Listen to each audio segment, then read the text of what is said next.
So a few of you have been asking what kind of gear I've been using to make these videos. And I thought I would just put together a video just showing you.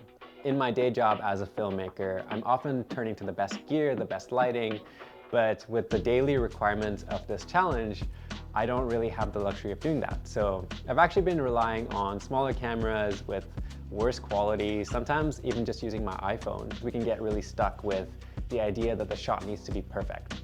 And when you have a daily requirement of pumping out a video every single day, you don't have the luxury of spending that much time on each shot.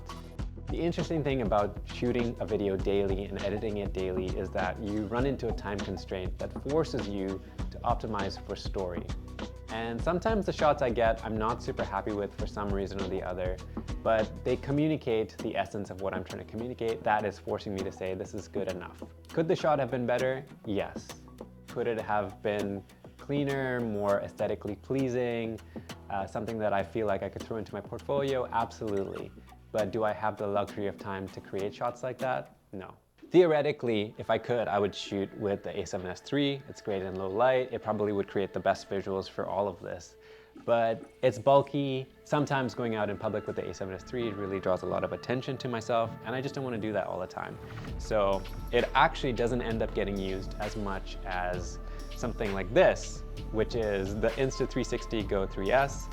The great thing about this camera is that people don't take it seriously, and sometimes that is exactly what I need to get a quick shot out in a location where there are a lot of people around and I just want to be inconspicuous.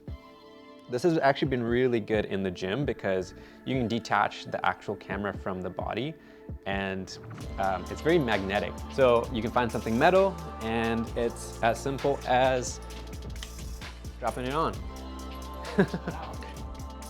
It allows you to actually find different points of view that maybe you wouldn't really think about until you realize, hey, there's something magnetic that I can actually attach this to.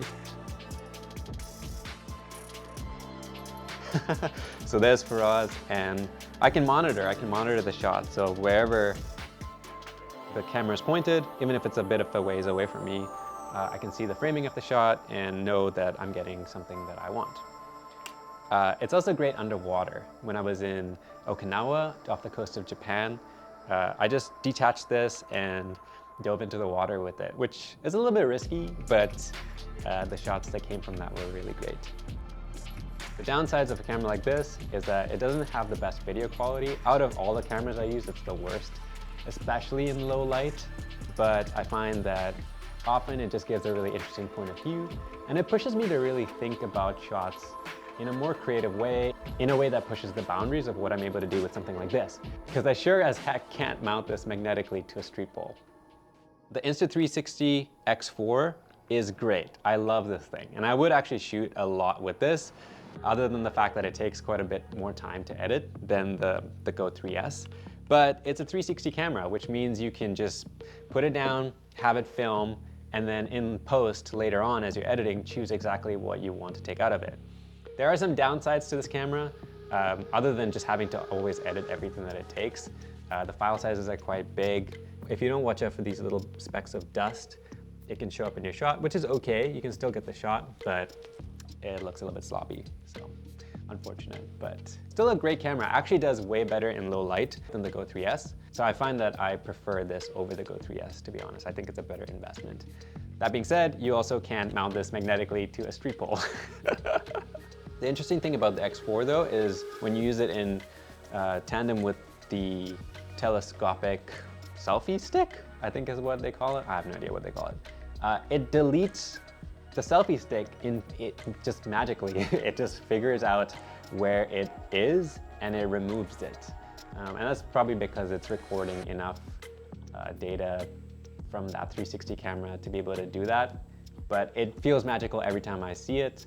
And it just kind of looks like there's a camera floating in front of me. So I've noticed that just walking with it can create a really interesting shot, because it's like, who's holding that camera and how are they moving so perfectly in tandem with this guy? Anyways, great camera. There's a version of the selfie stick that has a tripod attachment that can be used as well. I've used that a few times and I find that very helpful, but yeah, great camera.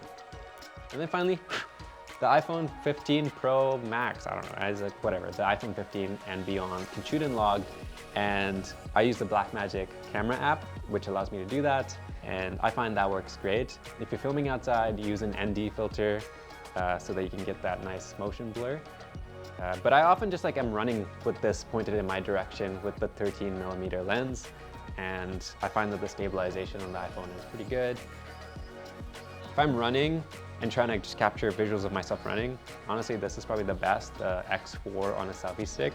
But if I'm in a pinch and I haven't taken the X4 out with me, then the iPhone does a great job. So if I were to rank them, oh gosh. I've been turning to the Go3s a lot more recently. Initially, I was very much on the X4 for a lot of it. In terms of quality, obviously the A7S III first. Oh gosh, that's so tough. The iPhone probably would be next in terms of quality, but the X4 is unparalleled in its ability to get just that interesting look to it with a fairly decent quality to it.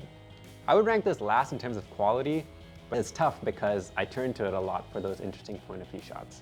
So I think this is a great secondary camera. If I only could use one, yeah, I'd use this. And that's just because it forces me to be a better storyteller. All this to show, it doesn't matter what gear you're using. What matters is a desire to become a better storyteller. And maybe one day I'll make a video that is fully shot on a cinema camera and has the best lighting and the best look to it, but I'm getting a phone call. For now, I'm just thankful that this is really pushing me to become a better storyteller. But I gotta rush to the airport, so this is unfortunate timing. Okay, good to go? You mind putting all this stuff away? Thanks for us. I gotta run to the airport. What?